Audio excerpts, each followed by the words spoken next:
Hello, California Federation of Republican Women. Now, I got to tell you, you ladies in California, don't take this disrespectfully, but you're tough broads. You got to be tough to be a Californian and especially a Republican. And I just wanted to say thank you because people don't understand that women are truly the backbone of the Republican Party. You are the ones stuffing envelopes and making phone calls and knocking on doors and registering voters. So just know that I tip my hat to you and I respect you for the work that you've done for decades and as you will continue to do. Now, I get messages from you guys all the time. You say, Scott, I saw trash on the side of the road and I thought of you. Now, I'm gonna just take that as a compliment, I guess. Did you guys hear that the White House is getting a cat? Guys, I don't think that's a very good idea. I mean, Joe Biden's dog, Major, has been biting everyone anyway. I'm calling PETA. That's animal abuse. And just think about it. Great. Another thing for Joe Biden to be able to sniff at the White House. And you know, I think about it all the time. If I met Joe Biden, I really do. I think he would try to sniff my hair. I really do. But for those of you who don't know me, my name is Scott Presler. I am the son of a retired Navy captain. I am that long-haired Eagle Scout.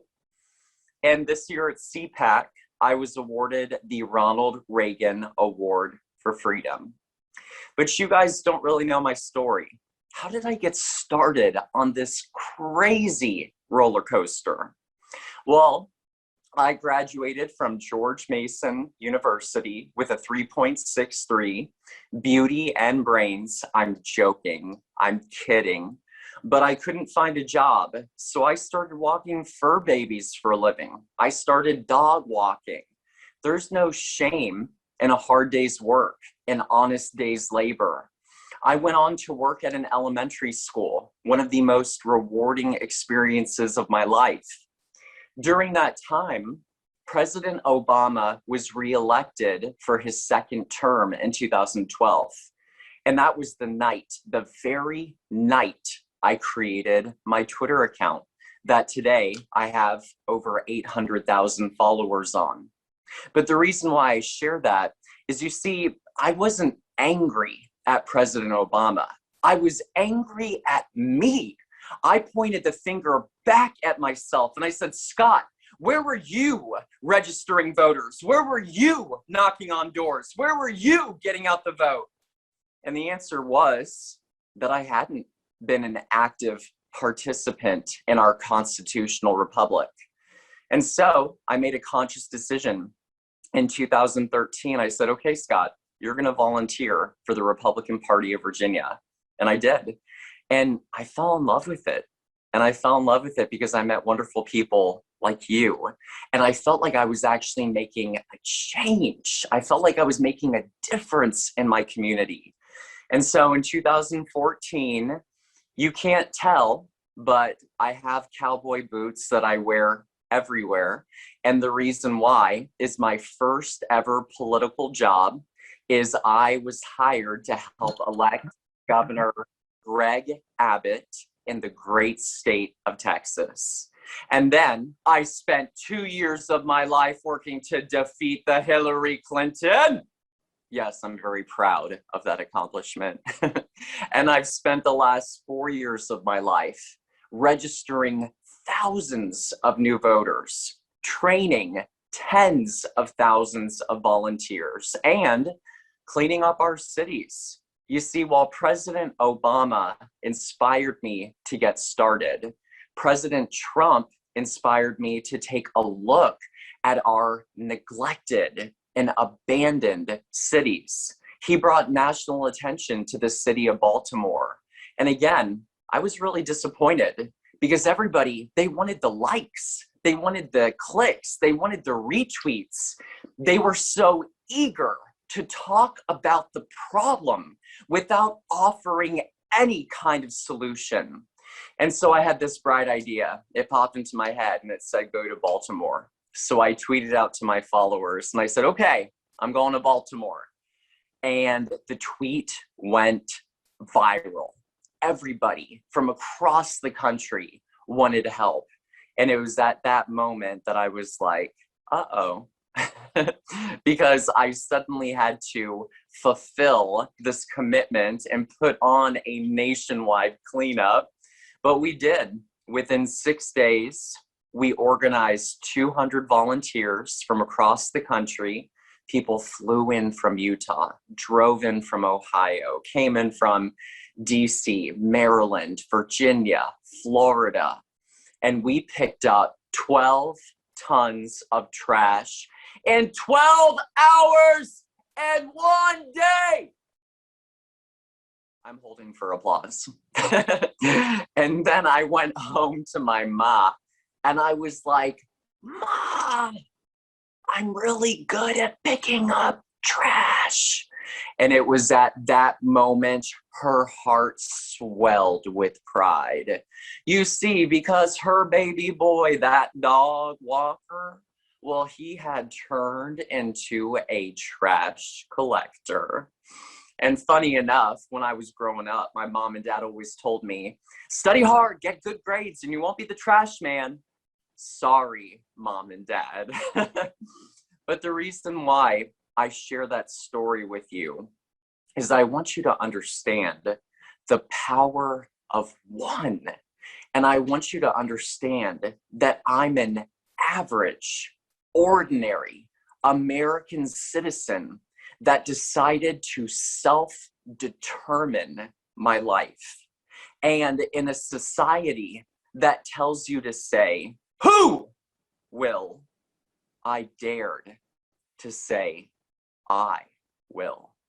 And I hope that each of you and all of your members, you will be encouraged to make your motto in life, that you will continue to step up and say, I will. Now, I want to talk about what it really means to be a Republican, because we know what the Democrats want. I don't agree with them ideologically whatsoever, but we know clearly their policies, right?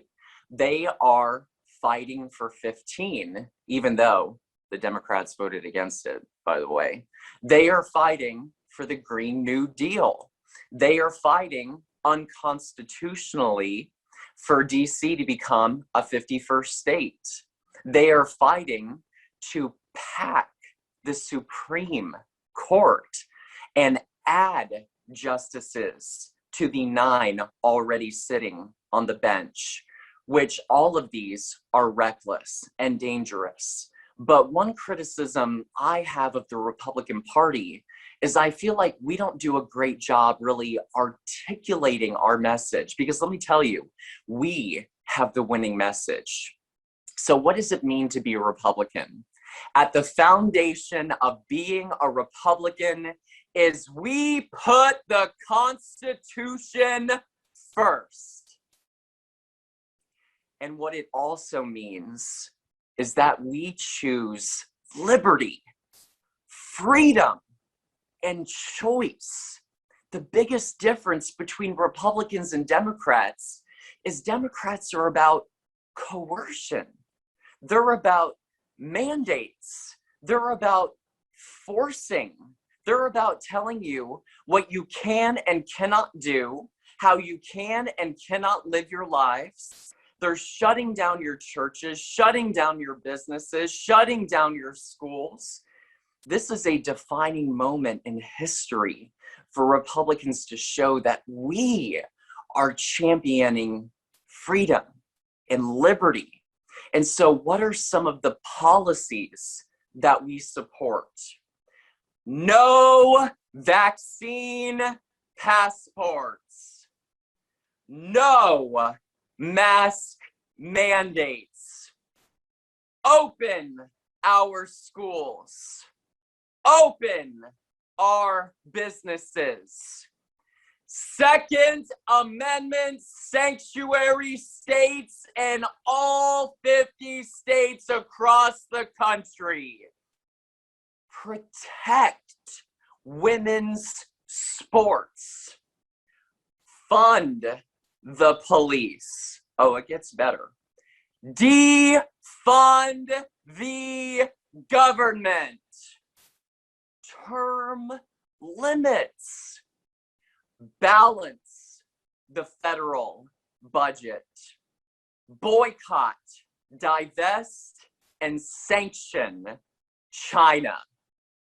Stop giving money to countries that hate our guts. Veterans before illegals. Abolish property taxes. And last, you secure that gosh darn border. Now, ladies, is anything that I just said to you controversial in the least? No. And quite frankly, I believe if you said those things to the independent voter, the soft Democrat voter, maybe even the hard Democrat, but we call those communists. I'm just kidding. I think that if we focus on policy, not politics, that is how we win. And for example, it's kind of like Black Lives Matter. I want to use that as an example for a second, because when you say Republican or Democrat, you're automatically putting a label onto something. And people already have preconceived notions about what it means to be one of those options. And it may not be right. It may be wrong. And so instead of focusing on the label, I want you, when you're going out into your community, when you're being ambassadors, focus on those policies, not politics. And that's how we're going to win. And you know, if somebody ever said to me, Scott, I believe that Black Lives Matter.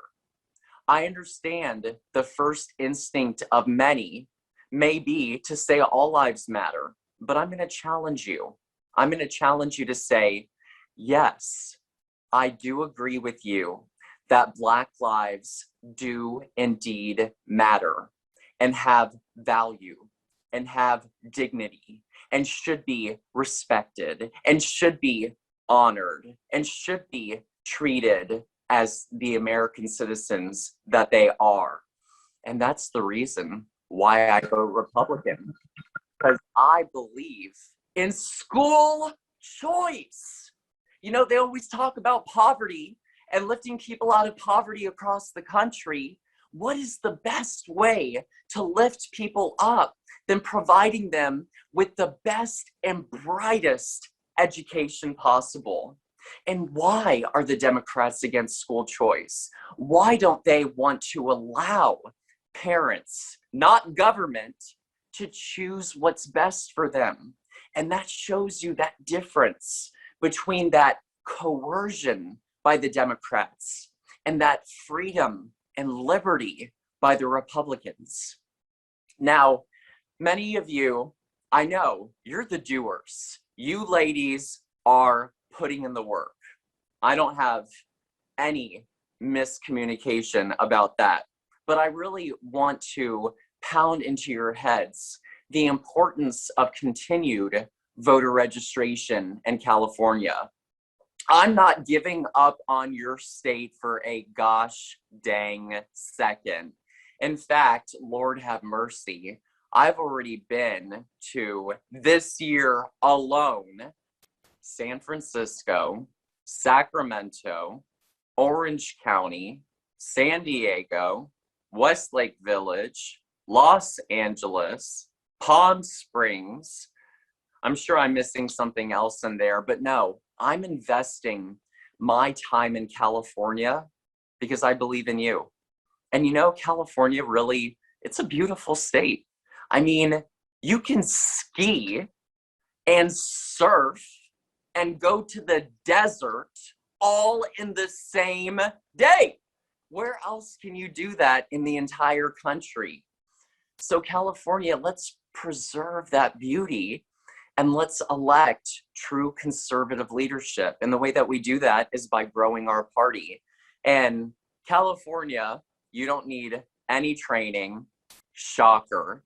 You don't need permission from the Secretary of State.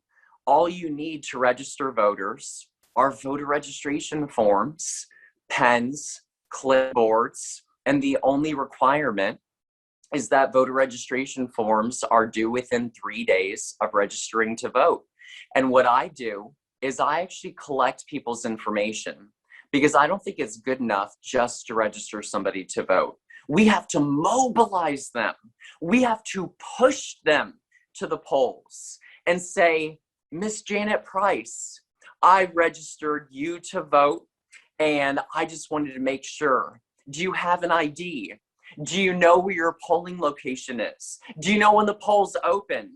Do you know when the polls close? Do you have a ride to the polls? Do you have any friends or family that need rides to the polls? That is community organizing 101. And imagine if each of us did that and we got our 5, we'd never lose another election.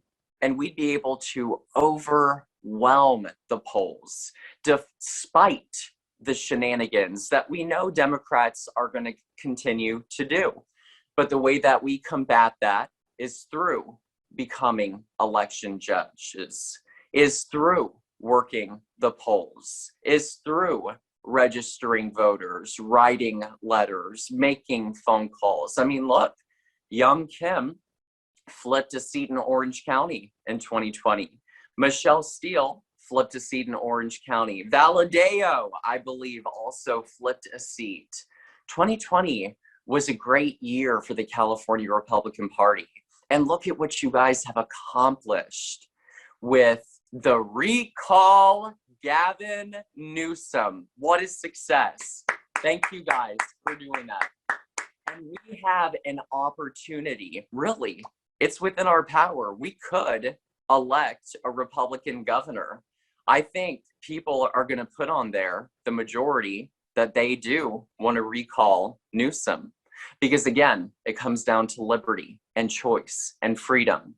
Okay, so you got your forms, you got your clipboard, you got your pens. Where do you go? I'm certain that where you live, they have gun shops. Am I right? Do they have gun shows? Ladies, that's shooting fish in a gosh darn barrel.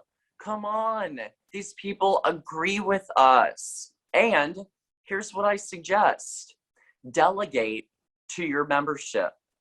I know that this is a member for the board, and this is a meeting for the board members. And so delegate to the women within your different groups and say, hey, can you please contact the gun shop owners in this area? And what you're going to do is just call them and say, my name is, I'd like to ask for permission to either set up a voter registration table inside or outside of your establishment, and definitively and emphatically let them know that you're not going to be pushing politics. And ladies, you don't have to. These are Second Amendment voters, right? They're there to buy ammo. They're there to buy guns. They are ammo sexuals. You don't have to go in there as a Trump supporter or a Republican. You've already got their vote. And that way, you're also able to quell any fears of the owners and make it easier for them. And then remember that public sidewalk is public property. So what you're going to do is you're always going to start with asking for permission, just because this is relationship building. This is networking. This is communication. We want to build our community. And if they happen to say no, just remember that public sidewalk is public property, and you have every right to set up a table on public sidewalk and register voters, even if it happens to be outside of an establishment. Now, ladies, I'm sure you have a Chick-fil-A where you live. Oh my gosh, who goes there? Christian, conservatives. After you're done registering voters, you can reward yourself with some delicious chicken and lemonade. That's a win-win. Just don't go on Sunday because nobody's there. Do you ladies have a Home Depot where you live? Who goes there? Oh my gosh, contractors, builders, construction workers, people that work with their hands. You can find a husband there. That's a 2-for-1 combo. Hey, Scott, what'd you do today? Well, I registered voters and found a man. So I'm telling you, for those single women that are watching right now, I'm telling you, you're going to go to Home Depot and you're going to think of me if you meet a man there. And I expect an invitation to your wedding because I was the matchmaker. I made it happen. But I also want to make something else clear, that this is our Republican Party, not theirs. And the Republican Party needs to be reminded that they work for us and not the other way around. And that, quite frankly, with all due respect, they wouldn't have a party without us. You are the backbone. We are the backbone. And so, when I'm traveling the country, this year alone, I'm going to 26 states, and you'll have to forgive me. I hope that you watching this don't find me unpolished or unprofessional. I'm right now on a 12-day trip, and I've simply run out of nice dress shirts, and I would have dressed much more for you today. So please don't have a bad first impression on me or think that I didn't give you your due respect today. I've just been working my behind off. But I want people to understand that they need to join the Republican Party, become a member, and don't just become a member, but find out if there's a vacancy for your precinct. Become a precinct chair, become a committee man, become a committee woman.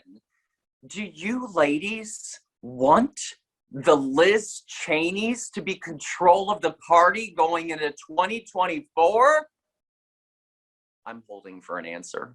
Do you want Mitt Romney and the McCainites and the Josh Flakes and the Bob Corkers? Do you want them to be the ones in positions of power? No. That means that it's time that we can no longer sit back. We can no longer be apathetic. We can no longer wait for somebody else to take action.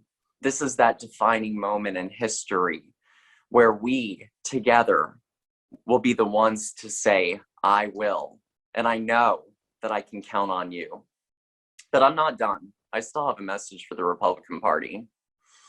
I have a list. Now this is, and I have to say this, a peaceful and democratic list. And if I don't say that, if CNN has spies, then they're going to write a hit piece on me and call me an insurrectionist and, you know, everything that they do. But I am actively working to primary Liz Cheney in the state of Wyoming. I am actively working to challenge Adam Kinzinger in Illinois. And you know what, ladies? I've been invited to stay in a log cabin in Alaska because I'm working to primary repeal and replace Lisa Murkowski. Let's go, girlfriend. Side note, while I'm down there, I'm going to try to find a lumberjack or a fisherman or, you know, I mean, it's going to be great. But I just want to extend my most humble and grateful thanks to you And I wanted to say thank you for seeing value in the work that I do. And my last message is just remember the power of one. And what we're truly fighting for is the American dream, that you can start off as a dog walker, and through hard work and through dedication and being determined to succeed, you can end up on the stage at CPAC receiving the Ronald Reagan Award for Freedom. So thank you, Ms. Janet Price. Thank you to the California Federation of Republican Women. And let's elect a Republican governor! I'm still holding for applause. Thank you guys very, very much. And please, if there's anything I can do to support your efforts, I don't care if it's 3 a.m. All I know is that when Janet Price calls you, you pick up the phone. Like literally, you pick up that phone. I don't care if you're in the shower. I don't care if you're eating. Miss Price calls, you know what you have to do. But again, thank you for this opportunity. And I look forward to hopefully meeting each of you one day.